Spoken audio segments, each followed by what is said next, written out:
Polynomials बिल्कुल basic से पढ़ेंगे। ये चैप्टर 9th और 10th का एक काफ़ी ज़रूरी चैप्टर है जिसमें शुरू से ही काफ़ी लोगों को डाउट्स होते हैं बिकॉज इसमें आइडेंटिटीज़ बहुत सारी होती हैं। तो आज हम बिल्कुल बेसिक से स्टार्ट करेंगे। पॉलिनोमियल्स में मेनली दो चीज़ें होती हैं, एक होता है कांस्टेंट और एक होता है वेरिएबल। कांस्टेंट में आते हैं कुछ ऐसी चीज़ें जो कांस्टेंट है, जो चेंज नहीं हो सकती, जो कि है 1 2 3 नॉर्मल काउंटिंग नंबर्स, पाई की वैल्यू एक्सेट्रा। एंड वेरिएबल में आते हैं A B X Z whatever, जो चेंज होते रहते हैं, जो हर एक सिचुएशन में वेरी करते रहते हैं। इसमें कुछ आती हैं टर्म्स। टर्म्स होती हैं इन सब का ही कॉम्बिनेशन, जैसे कि 1x plus 2x plus 3x, ये कुछ टर्म्स होती हैं नॉर्मली। इसमें हम और भी काफ़ी सारी चीज़ें पढ़ रहे हैं। इन सभी टर्म्स को मिला करके हम बनाते हैं एक्सप्रेशन या फिर इक्वेशन। अब एक इक्वेशन हम फॉर्म करते हैं, जैसे कि 2x plus 3y plus 4z is equals to 10। ये बन गई एक इक्वेशन जिसमें equals to variable and constant सब कुछ होता है। अब 2x एक इंडिविजुअल टर्म है, 3y एक इंडिविजुअल और 4z एक इंडिविजुअल टर्म है और 10 एक कांस्टेंट है। इस तरह से हम इक्वेशन एंड एक्सप्रेशंस को फॉर्म करते हैं। सारी टर्म्स मिलके एक पॉलिनोमियल बनाती है। एक इक्वेशन या एक एक्सप्रेशन को आप पॉलिनोमियल के नाम से जानते हैं। अब जितनी ज़्यादा टर्म्स होती हैं उस बेसिस पर ये सब डिवाइडेड होते हैं। अगर केवल एक टर्म है तो उसे हम मोनोमियल बोलते हैं, जैसे कि ये 2x एक मोनोमियल है। अगर ये है 2x प्लस 3y तो ये एक बायनोमियल है। और अगर ये है 2x plus 3y plus 4z तो ये एक ट्राइनोमियल है। अगर एक टर्म है तो वो मोनोमियल, अगर दो टर्म्स है तो बायनोमियल, और अगर तीन टर्म्स है तो ट्राइनोमियल, और अगर चार या फिर चार से भी ज़्यादा है तो उसे हम पॉलिनोमियल्स कहते हैं। ये सारी चीज़ें पॉलिनोमियल्स के अंदर आती हैं। इसकी हम कुछ चीज़ें पढ़ेंगे, जैसे degree of polynomial and coefficient of polynomial. आइए हम वो पढ़ते हैं। अब डिग्री, सबसे पहले जैसे एक नॉर्मल पॉलिनोमियल दिया है,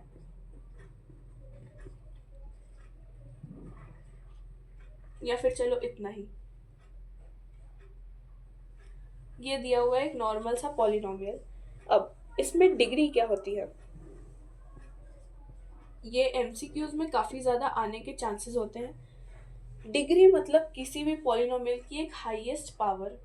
अगर कुछ नहीं है तो इसकी पावर 1 है, इसकी भी 1 है, पर इसकी पावर दी है 2, तो इस पॉलिनोमियल की डिग्री हो जाएगी 2। हम और ऐसे क्वेश्चंस करते हैं।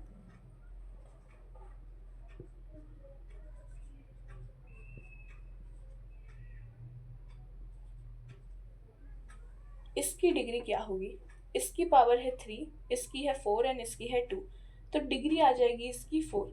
इस तरह से डिग्री निकालते हैं। बस जो हाईएस्ट पावर होती है वही डिग्री कहलाती है। अब कोफिशिएंट, कोफिशिएंट भी सेम ही होता है। जैसे हम एक पॉलिनोमियल लिखते हैं 3xy² plus 4z plus 10a। इसमें अगर हमने पूछा कि y² का कोफिशिएंट क्या है, तो हमें देखना है कि y² वाली टर्म, y² को छोड़ के इस टर्म में और जो भी सब है वो सब इसका कोफिशिएंट है। y² को छोड़ के यहाँ 3x है तो y² का कोफिशिएंट हो जाएगा 3x। वही हमसे पूछा होता x का कोफिशिएंट तो वो हो जाता 3y²। z का कोफिशिएंट 4, 4 का कोफिशिएंट z, a का कोफिशिएंट 10। तो उस सेम टर्म में उसके आसपास जो भी सारी चीज़ें दी हैं, भले वो कांस्टेंट या वेरिएबल दोनों हो, वो सब उसका कोफिशिएंट ही कहलाएगा। अब हम आते हैं क्लासिफिकेशन ऑफ पॉलिनोमियल्स पे।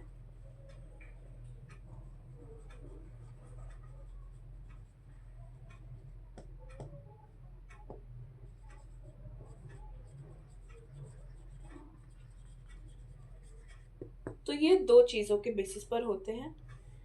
पहला होता है on the basis of terms.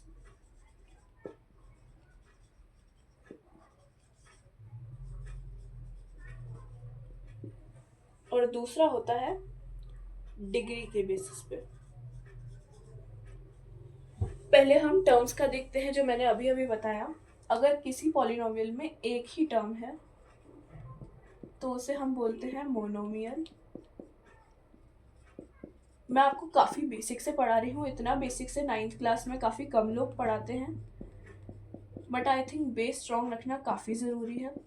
अगर 2 टर्म होती हैं तो वो होता है बायनोमियल, और अगर 3 टर्म होती हैं तो वो हो जाता है ट्राइनोमियल, और अगर 4 या 4 से भी ज़्यादा टर्म्स होती हैं तो उसे हम बोलते हैं पॉलिनोमियल।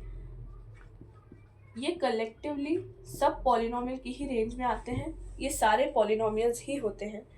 अब डिग्री के बेसिस पर भी 3 तरह से डिवाइडेड होता है। सबसे पहले, अगर किसी पॉलिनोमियल की डिग्री 1 है, जहाँ स्क्वायर या क्यूब या कोई और पावर ना हो, सबसे हाईएस्ट डिग्री 1 ही हो,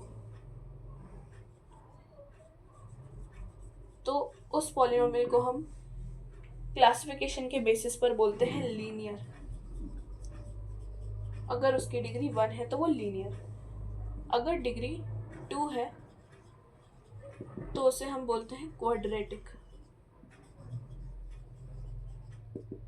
और अगर डिग्री 3 है तो उसे हम बोलते हैं क्यूबिक। इससे आगे हमें 9th क्लास में और क्लासिफिकेशन दिया हुआ नहीं है, हमारी अभी एनसीईआरटी में इतना ही दिया हुआ है। इसी बेसिस पर सारे क्लासिफिकेशंस होते हैं, आप इसे नोट कर लीजिए। अब हम देखेंगे वैल्यू ऑफ अ पॉलिनोमियल। कोई भी रैंडम पॉलिनोमियल दिया होता है,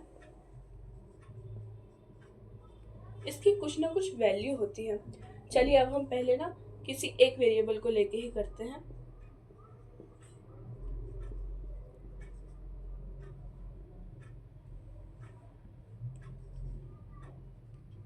अब जैसे ये पॉलिनोमियल दिया हुआ है फॉर एग्जांपल, तो इसकी कुछ वैल्यू बनेगी एंड में। यहाँ पर हम वैल्यू ऑफ अ पॉलिनोमियल को कैसे रिप्रेजेंट करते हैं मैं दिखा देती हूँ। हम इसको लेते हैं, जो भी वेरिएबल दिया है p is to x is equal to,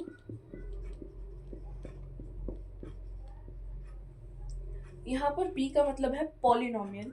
polynomial x, हम यहाँ वेरिएबल की वैल्यू x ले रहे हैं और फिर हमने पूरा पॉलिनोमियल लिखा। इस तरह से इसको रिप्रेजेंट करते हैं। फॉर एग्जांपल x की वैल्यू 1 होती तो ये पॉलिनोमियल में हम यहाँ 1 लिखते। हम पॉलिनोमियल की मेन वैल्यू में 1 ले रहे हैं और x की सब जगह पर हम 1 लिख देंगे। मैं ब्रैकेट्स इसलिए लगाती हूँ ताकि वो अलग अलग हो पाए और गलती से भी मिक्स ना हो जाए। कितनी भी पावर हो, आंसर 1 ही आएगा। इसका आंसर 7 आएगा। इस तरह से value of a polynomial put की जाती है। इसी तरह से अगर हमें किसी पॉलिनोमियल की वैल्यू फाइंड करनी होती है, किसी वेरिएबल को फाइंड करना होता है, और हमें जैसे ये दिया हुआ है, तो इसमें हम क्या कर सकते हैं, हमें इसको 0 के इक्वल लेना होता है ताकि हम x की वैल्यू निकाल पाए। 7 को हम उधर भेजेंगे तो वो -7 हो जाएगा। यहाँ पर 2 मल्टीप्लिकेशन में है तो यहाँ डिवीजन में जाएगा। इस तरह से हम किसी भी वेरिएबल की वैल्यू किसी पॉलिनोमियल से निकालते हैं। अब हम बढ़ेंगे जीरोस ऑफ पॉलिनोमियल की तरफ। जीरो ऑफ पॉलिनोमियल मतलब किसी भी गिवन पॉलिनोमियल की वैल्यू 0 करने के लिए हमें एक वेरिएबल की क्या वैल्यू लेनी पड़ेगी। फॉर एग्जांपल ऐसे समझ नहीं आएगा। For example x plus 5x plus 9। अब हमें निकालना है कि इसका जीरो ऑफ पॉलिनोमियल क्या होगा। मतलब अगर ये इस तरह से दिया हुआ है, इसे हम डायरेक्ट 6x कर लेते हैं, तो ऐसा क्या x की वैल्यू होगी जिससे पूरा पॉलिनोमियल 0 हो जाए। वो होता है जीरो ऑफ पॉलिनोमियल। मतलब वेरिएबल की एक ऐसी वैल्यू जिससे पूरा पॉलिनोमियल 0 बन जाए। उसके लिए हमें इसे 0 के इक्वल लेना होता है। अब हम x को अकेला छोड़ेंगे 9 प्लस था, यहाँ आके माइनस हो जाएगा। यहाँ 6 मल्टीप्लिकेशन था तो यहाँ डिवीजन में जाएगा। 3 2 and 3 3। तो 0 ऑफ द पॉलिनोमियल इज -3/2। हम इसे पुट करके भी देख लेते हैं। इस सेम जगह पर अगर हम x की वैल्यू -3/2 ले ले तो देखते हैं क्या आता है।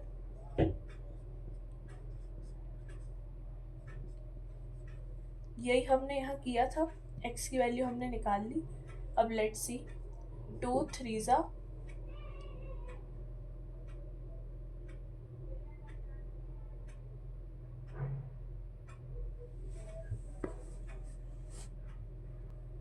अब हम 3 इंटू -3 करेंगे तो वो आएगा -9 प्लस 9।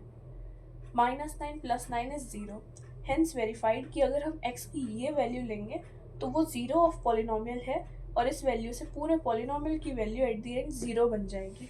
वही होता है 0 ऑफ पॉलिनोमियल। हम ऐसे और भी कुछ क्वेश्चंस करेंगे। अब हम देखते हैं कि हमें यहाँ वही सेम चीज़ करनी है। हम इसे सबसे पहले तो पॉलिनोमियल रख देंगे। अब हमें क्योंकि 0 ऑफ पॉलिनोमियल निकालना है तो पूरे पॉलिनोमियल को हम 0 के इक्वल रखेंगे।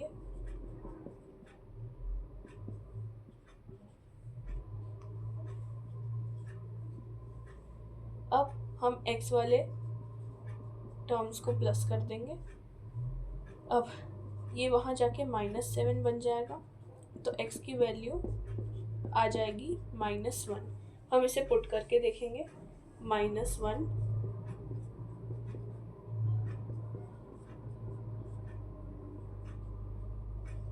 देखते हैं कि इक्वल आता है कि नहीं। -5 + 7 + 2 इंटू -1 इज -2। -5 एंड -2 को हम साथ में लिख देंगे। -7 + 7 is equal to 0। 0 is equal to 0। Hence proved. इसी तरह से हम 0 ऑफ द पॉलिनोमियल निकालते हैं। आज हमने पॉलिनोमियल्स का इंट्रोडक्शन किया। अगले वीडियो में हम इसको और डिटेल में जानेंगे, कुछ आइडेंटिटीज़ देखेंगे, remainder theorem and factor theorem को भी देखेंगे और मिडिल टर्म स्प्लिटिंग और काफ़ी डिटेल में देखेंगे। Thank you. आप मुझे सपोर्ट कीजिए। मैं भी एक 9th ग्रेडर हूँ। Please subscribe, like and share. Thank you.